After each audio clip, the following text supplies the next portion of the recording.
से पहले वाली क्लास में हमने आपको इकोनॉमिक ऑर्डर क्वांटिटी पढ़ाया था। तो इकोनॉमिक ऑर्डर क्वांटिटी कैलकुलेट करना आपको आ गया होगा। आप लोग तो क्वेश्चन भी नहीं पूछते हैं, जिनको नहीं समझ में आया वो भी चुप रहते हैं, जिनको समझ में आया वो भी चुप रहते हैं। हमने आपसे कहा है कि मेरे पर्सनल व्हाट्सएप नंबर पे आप पूछ सकते हैं। अब नेक्स्ट टॉपिक आपका है कैलकुलेशन ऑफ इन्वेंट्री कॉस्ट। कैसे इन्वेंट्री कॉस्ट कैलकुलेट किया जाता है ये सिखाऊंगी।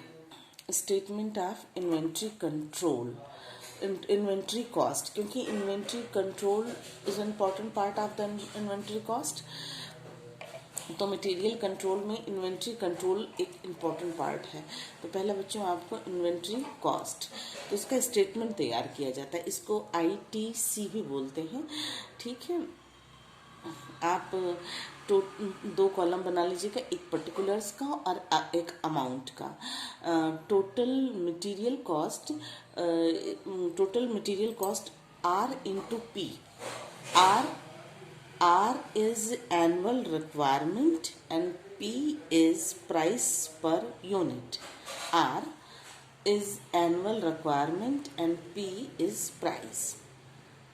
नेक्स्ट है total ordering cost R into CO। ये CO है, कंपनी मत लिख लीजिएगा, CO।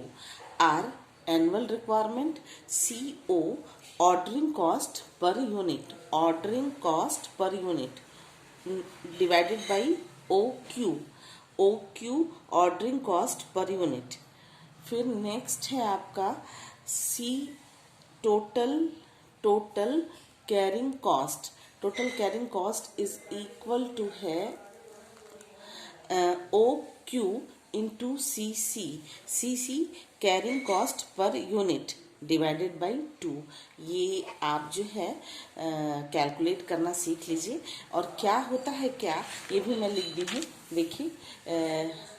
Annual AR is annual requirement, P is the price per unit, CO ordering cost per unit, CC carrying cost per unit per year, and ordering cost OQ ordering cost OQ ordering quantity or lot size। ये आपका calculation of inventory control का formula है। बच्चों ये annual जो आप अभी पढ़ रहे थे कि स्टोरेज कैसे निकाला जाता है, कैसे इस कॉस्ट को कैलकुलेट किया जाता है, इसके लिए एक फॉर्मूला है। आप को जो मैं लिखाई हूँ उससे रिलेटेड एक न्यूमेरिकल करा रही हूँ। आप न्यूमेरिकल भी नोट कर लीजिए कि कैसे कैलकुलेट किया जाएगा। कैलकुलेशन ऑफ और एनुअल डिमांड है 5000 यूनिट्स। फिर यूनिट पर प्राइस है 20 रुपीज़। फिर उसके बाद है ऑर्डरिंग कॉस्ट 16 पर ऑर्डर। स्टोरेज रेट है 2, ये बच्चों 2 पर यूनिट है, 2 पर एनम, ये 2, ये 0 नहीं होगा, 2 पर एनम। और इंटरेस्ट रेट है 12% पर एनम। ऑब्सोलेंस रेट है 6 पर एनम। आपको कैलकुलेट क्या क्या करना है अब ये आपको बताती हूँ। आपको कैलकुलेट करना है बच्चों इकोनॉमिक ऑर्डर क्वांटिटी। दूसरा आपको फर्स्ट है इकोनॉमिक ऑर्डर क्वांटिटी कैलकुलेट करना है, और सेकंड है आपको number of order placed in a year. और फिर है टाइम। थर्ड आपको कैलकुलेट करना है time between two consecutive orders, two consecutive orders।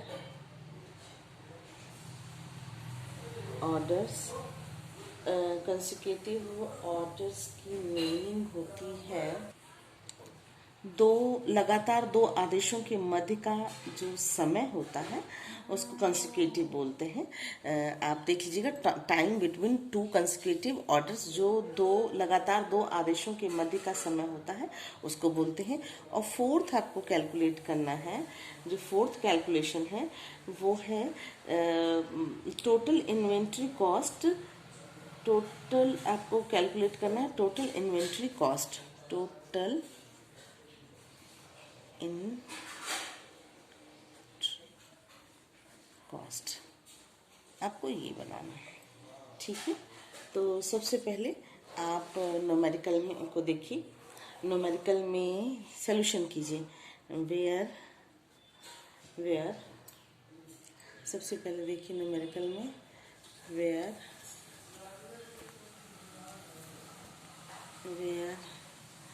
A is equal to दिया हुआ है न्यूमेरिकल में, A is equal to A is equal to दिया हुआ है 5000 यूनिट्स। न्यूमेरिकल देखिए बच्चों, न्यूमेरिकल देखिए 5000 यूनिट्स दिया हुआ है। आप 5000 यूनिट्स लिख दीजिए। न्यूमेरिकल में मिला आपको 5000 units.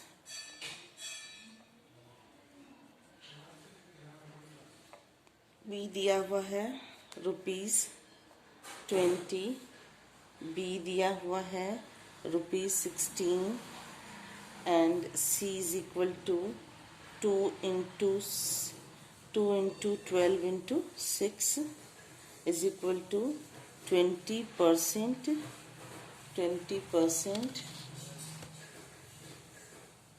20% of purchase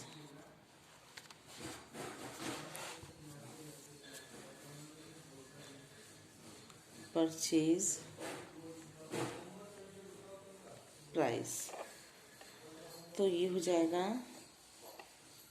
20 into 20/100 is equal to 4%।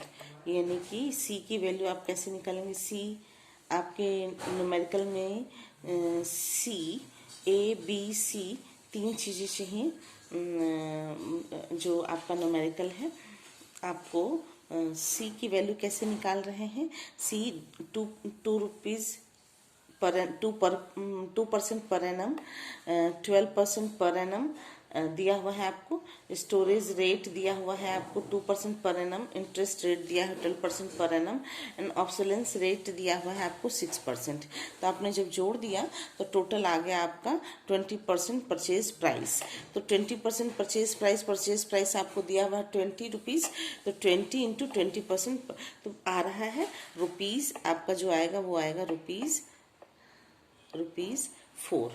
अब फर्स्ट आपको निकालना है इकोनॉमिक, आपको पहला ही निकालना है इकोनॉमिक ऑर्डर क्वांटिटी। फॉर्मूला होता है economic order quantity is equal to 2AB divided by C। तो इसको आप जब 2 इंटू ए दिया हुआ है आपका 5000 यूनिट्स, बी दिया हुआ है 16 रुपीज़। न्यूमेरिकल देखिएगा बच्चों, बी दिया हुआ है 16 रुपीज़ एंड सी आपने अभी कैलकुलेट किया 4। ये हो जाएगा आपका 40,000 और जब ये कैलकुलेट कर दीजिएगा तो ये आएगा 200 यूनिट्स। ये समझ में आया? बहुत ईजी। इससे पहले भी आपको समझा चुके थे कि कैसे कैलकुलेट किया जाता है। नेक्स्ट है, जो नेक्स्ट था आपका number of order placed per year. Number second वाला जो था, सेकेंड दिखाई दे रहा है आपको अपने न्यूमेरिकल में। देखिए कि सेकेंड क्या कैलकुलेट करना था। ये देखिए सेकेंड है number of order placed in a year. तो नंबर ऑफ ऑर्डर्स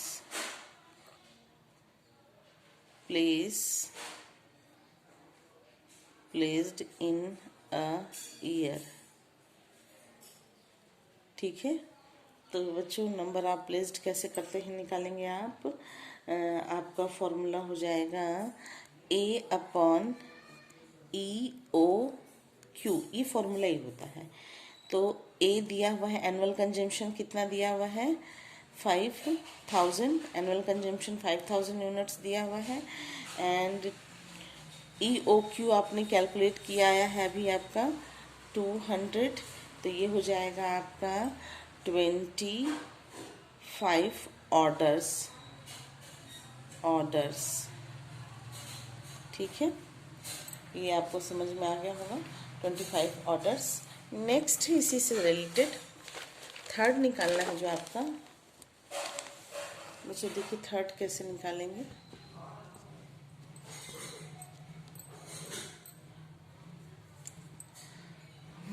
जो थर्ड निकालना है,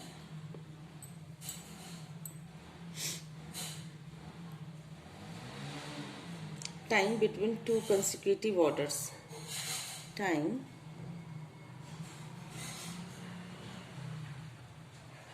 between two consecutive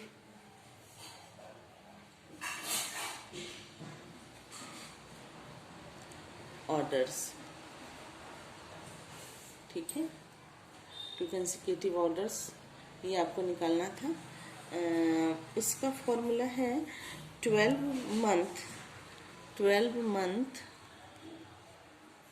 months number of orders।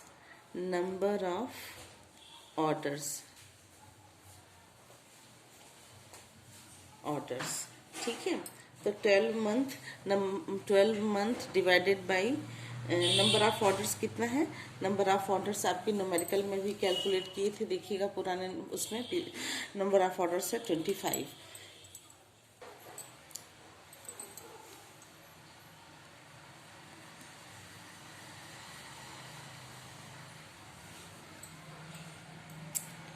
फिर है next fourth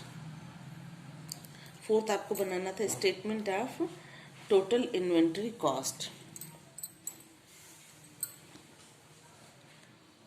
statement of total inventory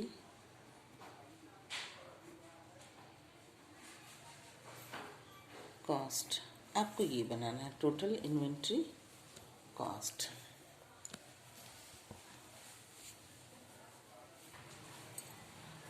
तो आप ऐसे एक लाइन खींच लीजिएगा जैसे आपको सिखाया था, उसमें पर्टिकुलर्स, एक कॉलम में पर्टिकुलर्स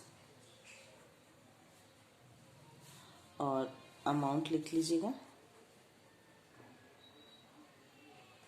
अमाउंट हो जाएगा। पर्टिकुलर्स में फर्स्ट है आपका स्टेटमेंट तैयार करें तो फर्स्ट है total material cost. Total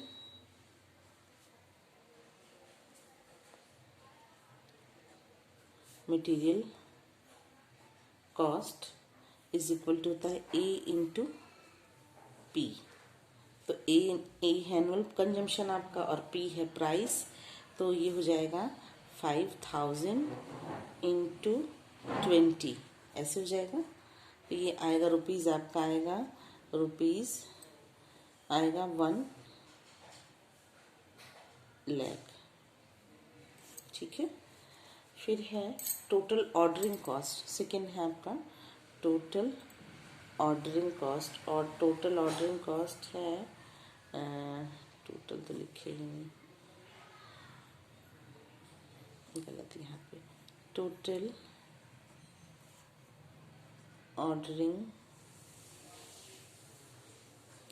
cost, total ordering cost का फॉर्मूला होगा A into B divided by OQ। आपको जब बता रहे थे इन्वेंट्री कॉस्ट कैसे बनाते हैं, तो उसमें आपको लिखाया था R इंटू C, याद करिए, total ordering cost is equal to लिखाया था R रिक्वायरमेंट यानी एनुअल कंजम्पशन, और COO को बताया था कि COO होता है ऑर्डरिंग कॉस्ट पर ऑर्डर, ऑर्डरिंग कॉस्ट पर ऑर्डर। तो आपको ये बी जो लिखाया है वो वही है ऑर्डरिंग कॉस्ट पर ऑर्डर। यहाँ पर आप इसको ऐसे भी लिख सकते हैं न्यूमेरिकल में, is equal to R into C O divided by O Q. यहाँ पे भी आप लिख सकते थे इस तरीके से, आर इंटू पी एनुअल रिक्वायरमेंट, आर एनुअल कंजम्पशन और requirement, annual requirement is same thing. तो आप इसको ऐसे भी लिख सकते हैं और ऐसे भी लिख सकते हैं, ठीक है। तो फिर इसके बाद आप जो है आर की वैल्यू कितनी दी हुई है न्यूमेरिकल में 5000, आप देखें पहले भी न्यूमेरिकल को। और बी की वैल्यू यानी कि और कैरिंग कॉस्ट पर ऑर्डर की वैल्यू, कैरिंग कॉस्ट पर ऑर्डर दिया हुआ है 16 रुपीज़। और ओ क्यू की वैल्यू दी हुई है आपको, आपने कैलकुलेट किया है O Q 200। Economic order quantity की वैल्यू कितनी आ रही है 200, ठीक है। तो जब आप इसको कैलकुलेट कीजिएगा, इस पूरे को जब कैलकुलेट कीजिएगा तो ये आ जाएगा, ये हो जाएगा 400। तो जब यहाँ पे कैलकुलेशन करेंगे तो इसको 400 को यहाँ पर आप मेंशन कर देंगे, is equal to. Third statement है आपका, बच्चों ये लाइन लंबी खींच लीजिए। थर्ड है आपका total carrying cost, total carrying cost. Total carrying cost में फॉर्मूला क्या बदल जा रहा है, फॉर्मूला है टोटल कैरिंग कॉस्ट का O Q into O Q into C divided by 2।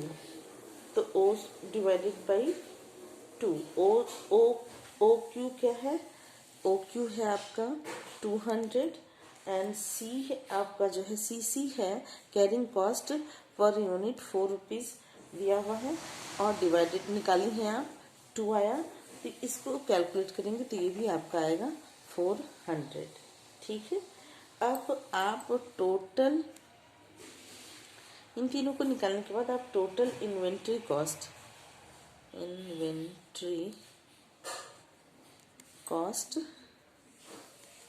Total inventory cost calculate कर लेंगे, जिसको बोलते हैं ITIC। जोड़ दीजिए, आपका क्या आएगा 1,08,000, यही आएगा।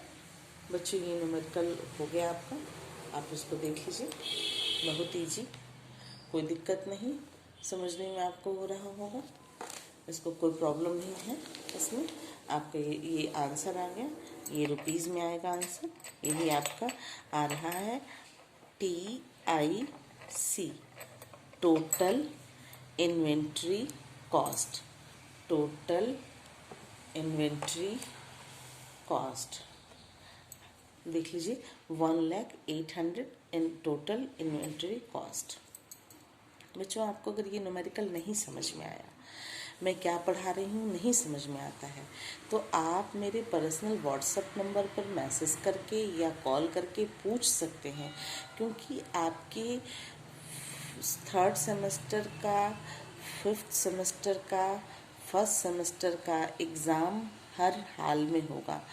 हो सकता है कि एग्ज़ाम दिसंबर में ना होकर के जनवरी में हो, लेकिन एग्ज़ाम होना ही होना है, हमें अपना कोर्स कंप्लीट कराना ही कराना है।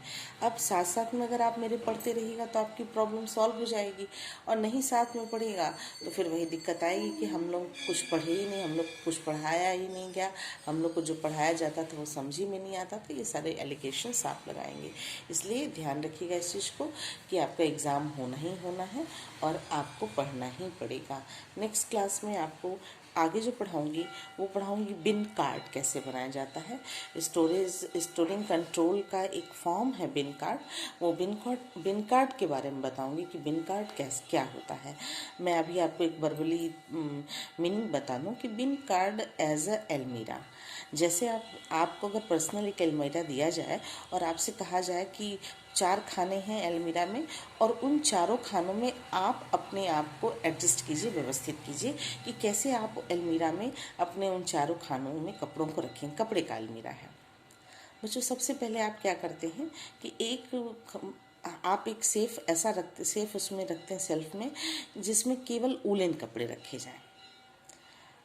उसको बार बार टच नहीं करना है, केवल जाड़े के मौसम में वो यूज़ होगा। एक सेल्फ में आप डेली वियर के कपड़े रखते हैं जिसको कि रोज़ पहनते हैं। एक सेल्फ में आप कैजुअल कभी कभी जो पहने जाते हैं कपड़े उसको रखते हैं। और एक सेल्फ में आप दोनों मिक्स रखते हैं, जो रेगुलर भी पहने जाते हैं और इरेगुलर भी होते हैं, कैजुअल भी होते हैं।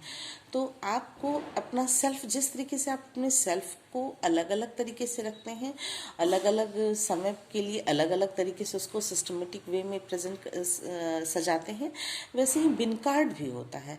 बिन कार्ड एक तरीके का अलमीरा होता है और उसको स्टोर कीपर जो है जिस कमरे का है बिन कार्ड, उस कमरे के दरवाजे पे चिपका देता है कि बिना कुछ किए उसको देखा जा सके कि उसमें ऑर्डर क्या लगा है, मटेरियल क्या रखा गया है कमरे में, उस स्टोर में कितनी क्वांटिटी का है, किस रेट का है, किस डेट में परचेज किया गया था, किस किस डेट में स्टोर से बाहर गया, किस किस डेट में स्टोर में अंदर आया मटेरियल। ये सारा कुछ जो मटेरियल से के रख रखाव से, मटेरियल के मेंटेनेंस से जो रिलेटेड चीज़ें हैं, वो सारा कुछ उस बिन कार्ड पे लिखा होता है। बिन कार्ड जो है बहुत ईजी है, मैं उसको भी आपको बता दे रही हूँ। बच्चों बिन कार्ड देखिए, बिन कार्ड मैं आपको सिखा रही हूँ कि बिन कार्ड कैसे बनाया जाता है।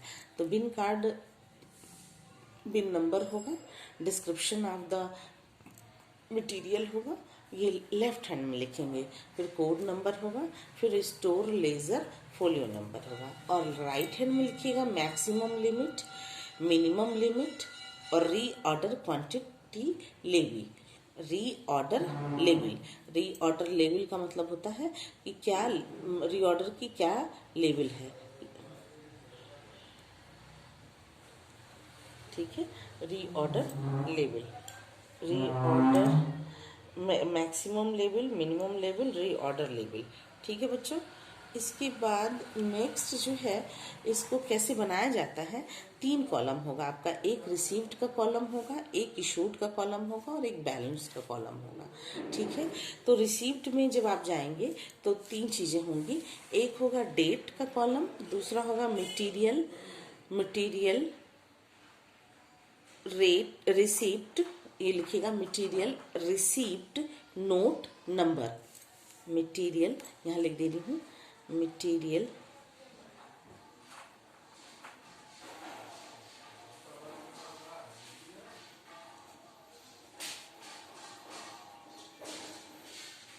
नोट